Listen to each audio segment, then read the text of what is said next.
What's up, everyone? Today we're looking at three cryptocurrencies that many investors are watching in 2026. First is Chainlink, the leading Oracle network that connects blockchains with real-world data. Thanks to its strong adoption in DeFi and partnerships across the crypto industry, many investors see it as a long-term project. Next is SUI, a fast Layer 1 blockchain built for gaming, DeFi, and Web3 apps.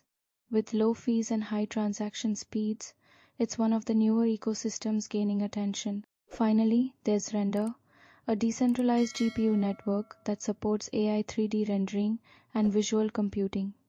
As demand for AI continues to grow, Render is a project many people are keeping an eye on.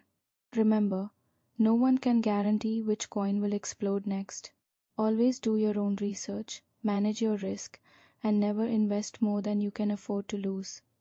If you found this video helpful, don't forget to like, subscribe, and turn on notifications for more crypto updates. Thanks for watching.